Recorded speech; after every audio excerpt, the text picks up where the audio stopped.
As the year 2009 begins, I'd like to talk about the prospects for this year, 2009.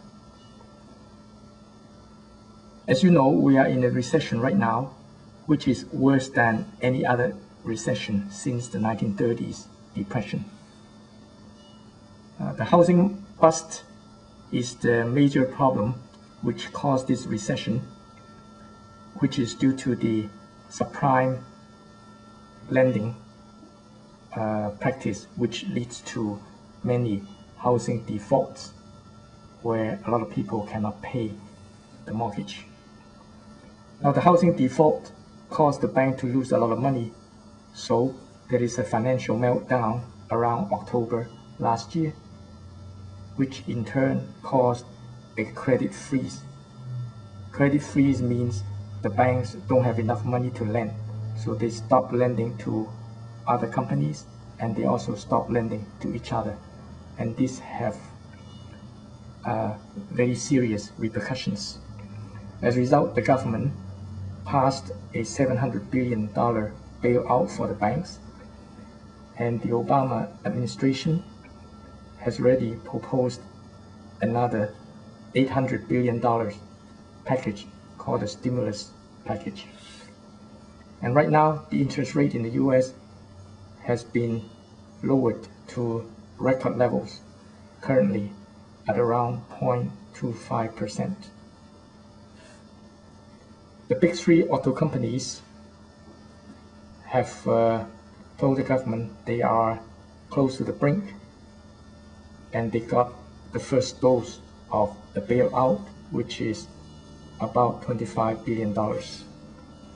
But this doesn't prove that they are going to survive. As a result of the US financial meltdown, a global recession followed. And during the first 2 months of since late last year, the US has lost over 2 million jobs.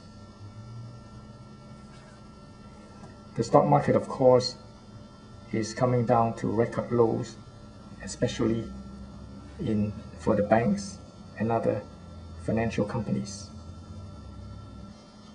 You may like to ask, are we near the bottom? Who knows?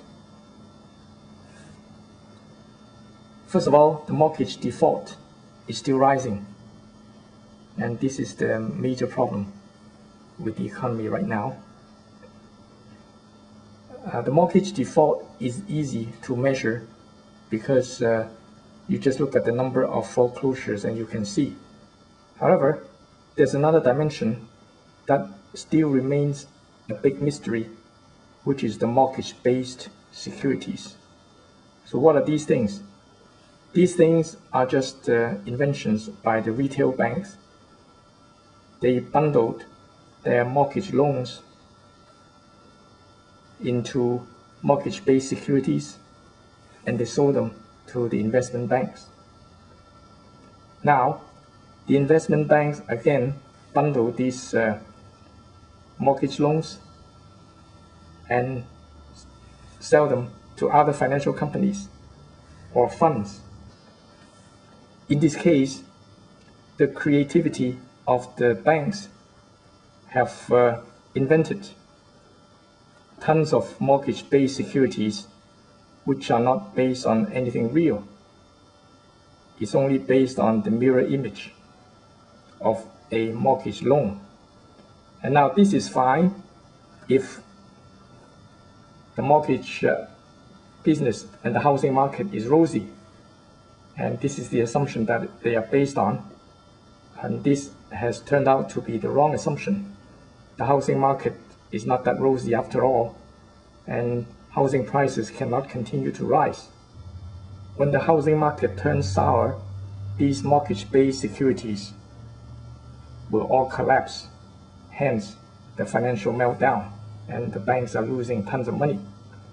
And when they lose money, there is a credit freeze because they cannot lend anymore. And when there's a credit freeze, it spreads throughout the whole economy because there are a lot of companies, especially the big ones, rely on borrowing in the bond market to cover short-term operations. When there's no credit, consumers will reduce spending and companies will reduce payroll. Hence, we have a recession. Now, you must note that this is not the end of the world. It's only a very severe recession. So, things will get better, but it may get worse before it gets better. Then what are the signs of bottoming out? Where to look for the signs? In this case, first of all, you have to look for the foreclosure decline. If the number of foreclosures are getting smaller and smaller, that means we have reached the turning point. Housing sales, if it begins to pick up, since housing prices are falling and interest rates are so low, it may pick up soon, but it all depends. A third factor is the bond market. If it is more active, that means there's more money out there for lending. And recent reports are there are some signs of thawing in recent weeks in the bond market, so this is a good sign, but it's just the beginning. We can look at retail and employment figures. However, since retail and employment has a time lag, when we know that it is coming down or going up, it may be a little bit too late. The easiest sign is to look at the stock market. If the stock market begins to move up and it can sustain the upward movement, that means there's a sign of turning point, because the stock market is always several months ahead of all the rest. We also have to look at government policies. If the government is doing nothing, chances are it will get worse. If the government is doing something effective, something big, we may see a turning point very soon. Now let's look at the new policies of the new Obama administration. They emphasize several things. Responsibility, very important. Accountability and community service. This means that everybody should be involved and everybody should be more responsible now and make some sacrifice. They also emphasize unity, diplomacy, and American soft power rather than military power, not war.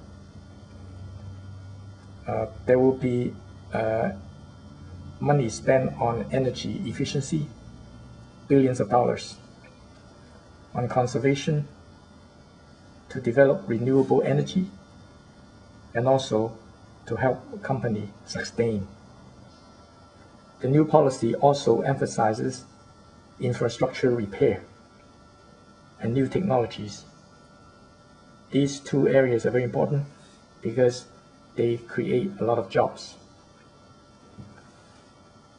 And the policy also includes reducing healthcare costs, which is very important and necessary for achieving universal health coverage. Education and training for people, especially the young generation, also very important and is a very good investment. So when you look at all of the new policies of the new Obama administration, it's totally different in direction from the Bush administration.